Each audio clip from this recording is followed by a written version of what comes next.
I became spiritually awakened in December 2006. Ooh. And I've been on the journey for a while now, but I don't feel like I'm at this space or place that I really want to be. I'm wanting more growth. An expectation, an assumption, an insistence.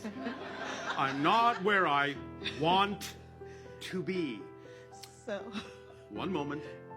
May I share with you our definition of abundance if you haven't heard it? sure. Thank you, yes. The ability to do what you need to do when you need to do it. Notice I didn't say want. Want can sometimes align with what you truly need, but very often in your society, because of belief systems you hold on to that you may not even be aware of, wants may often have nothing to do with what you actually need. They can turn into insistences. If I don't experience this, something has gone wrong. That's a definition. It's not a fact. It's a belief. It's an opinion. It's a perspective. Why would you assume that where you are now is not perfectly where you need to be?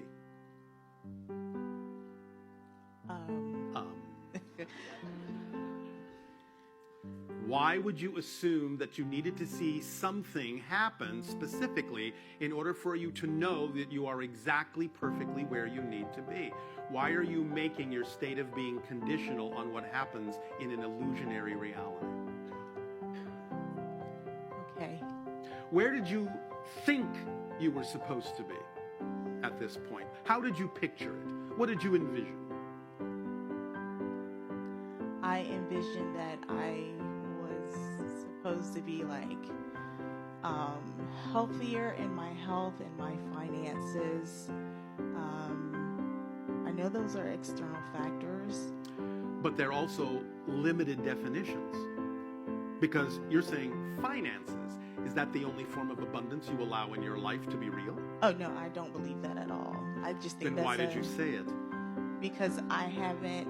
Okay, so Yes. from the teachings that I had received previously meeting you, Yes. right now, I was taught metaphysically that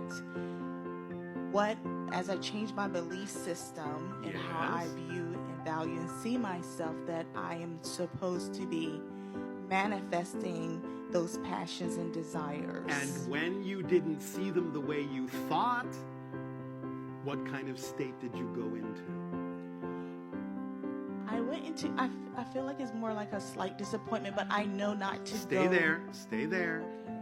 Be honest. Okay. I know not to go there, but I went there anyway.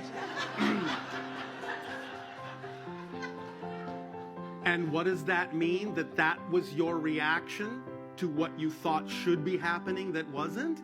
It means you haven't changed. So why should your reality? You see, you test yourselves.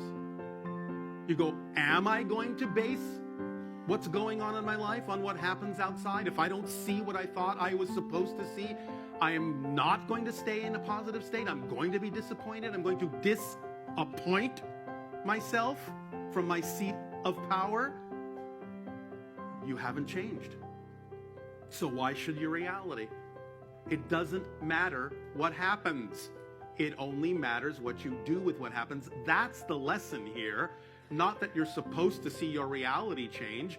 The idea is to be the state you prefer to be, even if your reality stays the same. Because if you can't be the state that you prefer to be in, even if your reality doesn't change, you haven't changed. Is this making some sense? Yes. You see, this is kind of, and I do not mean in any way, shape, or form, any offense at this. Please don't take it that way. Okay. Some of you know just enough metaphysics to be dangerous. You learn a certain amount of these principles and you apply them, but not necessarily as fully or in the precise way that it actually needs to be applied. You think it's supposed to get you this, when in fact it might be absolutely the opposite thing that you really need to experience. The idea is to not base your state on what's going on or not going on outside in the reflected reality. And if you keep finding yourself being disappointed when something doesn't happen the way you thought it ought to by now, you haven't changed.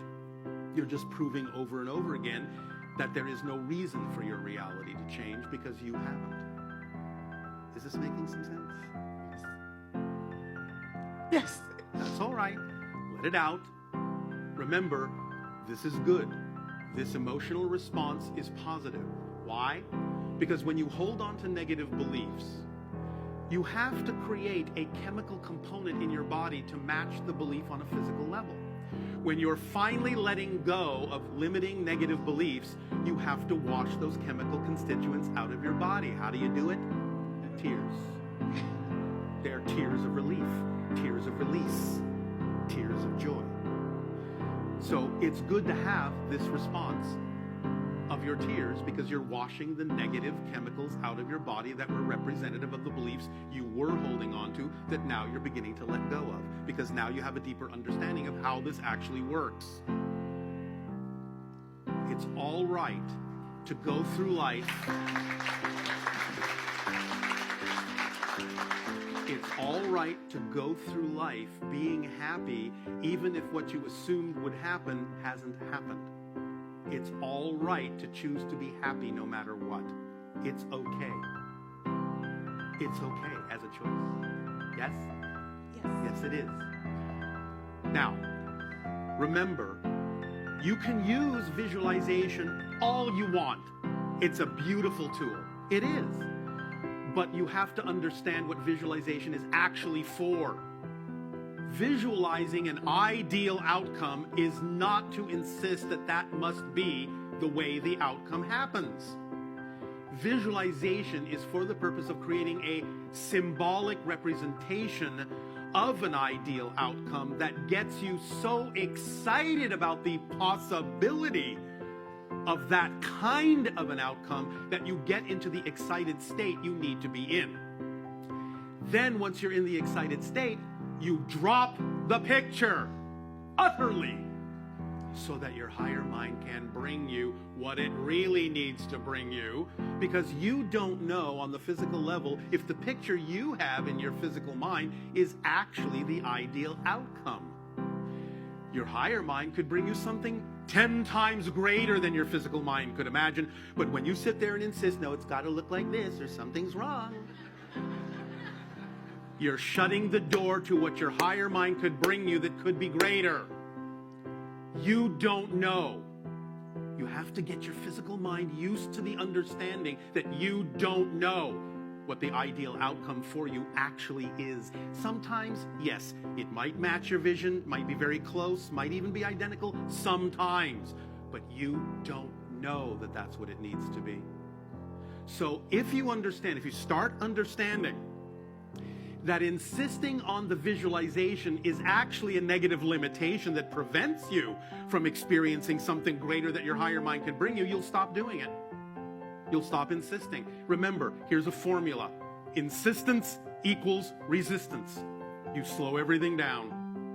You block the doorways through which things could be coming to you because you're getting in your own way with your assumptions about the way things are supposed to be. There is no supposed to. Let it be what it is. Everything that comes to you, whatever it is that's coming to you, is exactly perfect for what it is. Use it. Stay in the positive state and use it. It wouldn't be there if there wasn't a reason for it.